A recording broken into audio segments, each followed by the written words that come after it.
could order Felk to use his considerable skill to unlock the alchemically sealed chest, probe its contents. Although, what would happen if his employer caught wind of this serious breach of contract? Rem thought for a second, removed his helmet and spat angrily on the ground. To the vortex with her. No, something sinister was afoot, and he, a neutral solver of problems, had suddenly been placed right in the middle of it. He gave Felk the go and waited, sweating, trying to divine what the contents of this all-important alchemically locked chest were, and, of course, of Brotham's call. Took another hour before the hood boss sent them a message. It was done, he said. All the enemy lurkers were dead and Val safe. That, however, came not without a hefty price paid in lives. 2 of Brotham's girls were dead, another severely wounded. Rem's manor also took a beating. The dwarf reported that to push through the wards and ignore the traps, lurkers applied powerful magical items. Holes were blown into the walls, windows broken, and part of the outer wall gone. Rem could care less about the building. Things were personal now, and the solver of problems always poised to finish those who threatened him and his allies. That the Hoods were now close friends was impossible to deny. Broadham even waved off the last payment which Rem had promised to him. The dwarf was in a state he'd never seen him before. Overtaken by cold, calculating rage, the hood boss had ordered all his assets in or around the eastern gate activated, meaning that now, whenever Rem did, he had at least 1 or maybe 2 to back him up in a pinch. Moreover, the solver of problems had his own information gathering network to rely on. As extensive and professional the aid of his informants was, their reach was not limitless. Yet the Hoods had eyes and ears and magical sprawlings the whole length of Karat. Therefore, both sources of information combined would greatly speed up his investigation. Brotham's message included extra details. It appeared that the lurkers had a magical chain forged between them and their current employer. Rem was unsure what the limits of this powerful spell were, but as Felk mentioned, the master of these lurkers could have listened, even watched through his minions. Therefore, after they were vanquished, their master would know instantly what had occurred and right now. Said persona was probably so deep in hiding, Rem would need a throng of detectives to locate him. Or her. The solver of problems cared not. Be that the Countess herself playing a game of magics, or someone else, Rem's list of enemies had grown longer once more.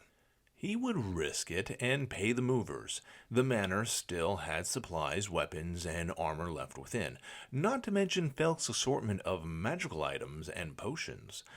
During the battle, all of his pets, which he left behind to guard his summer home, aided the Hoods.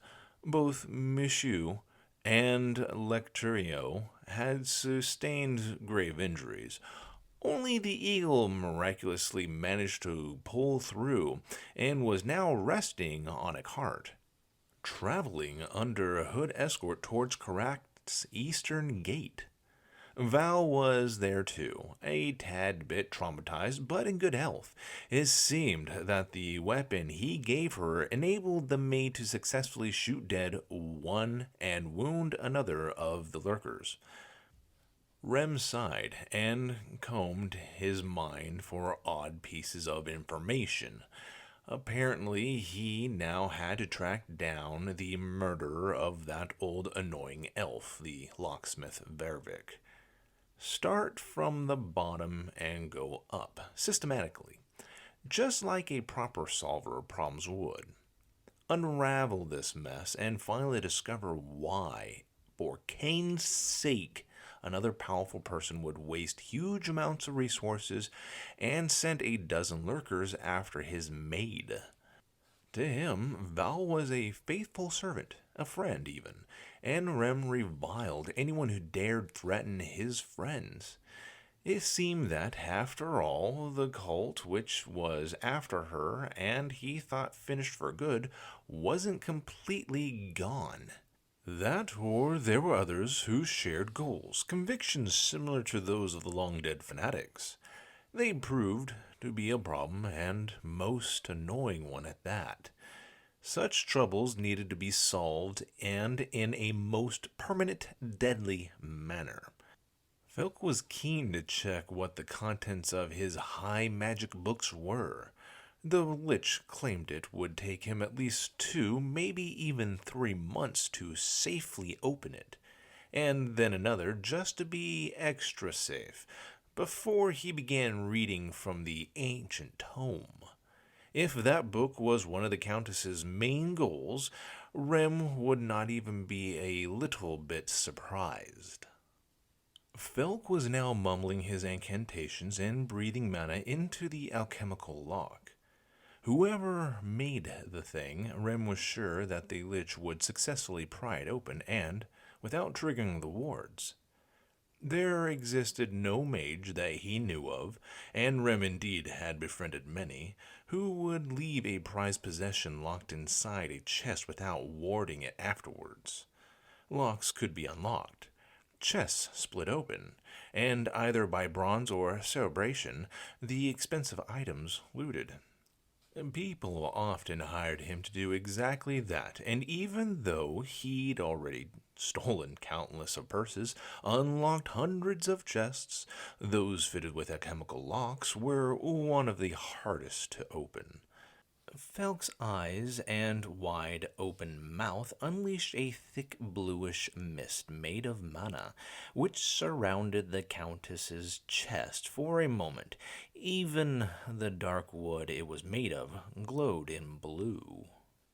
Man,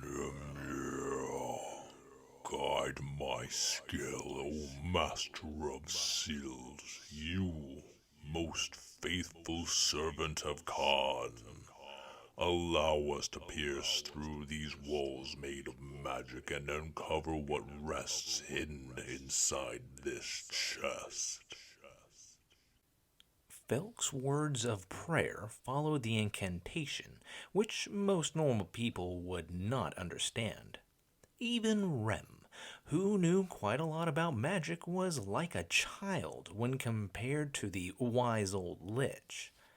They were all instructed to stay at least 30 feet away, hidden and arms at the ready.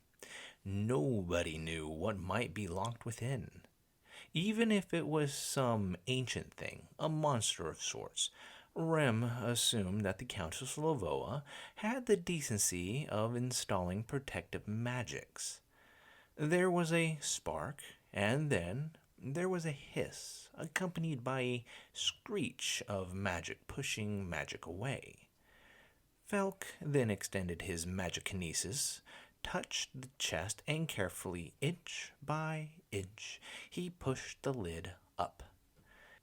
With a silent creak, the chest's lid opened and rays of golden light emanated from within, gently illuminating the Lich's hollow eye sockets. Khan's grace. Rem, everyone, come and see. What was it that sly Countess had sealed within? Maybe that was the golden aura of some ancient and full of forgotten magic's artifact? That, or even Dragonbone? With bated breath, Rem, now standing next to his friend, looked down. His eyes studied the treasure inside, and he gulped, confused, averting his gaze from the chest's content. Felk, by the vortex, do you know what that means? No. I may be a canonet like you, Rem, but what I am most definitely not is a priest. Quick, pick it up and let's depart this place. But are you sure I can? I mean, is it even possible for me to touch it? Him, not it. And yes, you should be perfectly okay, Rem. Can't you see the blue steel bracelet? I am sure any of us can handle him. The solver of problems reached with both hands and carefully picked up the emanating golden light baby boy. The babe was sleeping, but the second Rem touched his body, it awoke. He yawned and then smiled. Silvery eyes fully open, the child became aglow with even more energy, and then, deep inside his mind, Rem heard a soft, calm voice who asked him, "Are you my father?" And there we have it, ladies and gentlemen, the end of this long running series of Just Another Job. Finally, we reached number 12. And if you just got into this now, might suggest you go back to the beginning and start listening from there. And if you want to read the material as it is, from the source, you can go to minds.com. I'll leave a link down below to the author, and you can go and peruse his material. He's got quite a bit written. I still have a lot to go through. But yes, check out his page, and check out what he's got there. I think you'll enjoy it. He's gone way more than just another job, as he has Star Shatter series, and he's starting to move into some other avenues that are like right along the side of it all. So a lot of sci-fi and a lot of fantasy material, if you're into that sort of thing. Myself, I give voice to his material, and I love doing so. So if you like to listen instead of reading, then subscribe, and I'll eventually get to the rest of his works, of course, with his blessing. And yeah, so that's all that I have. Thank you so very much. If you've been here since the first and you're now here to the last, thank you so very much for listening, all of them. It's been a pleasure having you here with us and listening with us. So I'm going to stop yammering on and just end this like we normally do.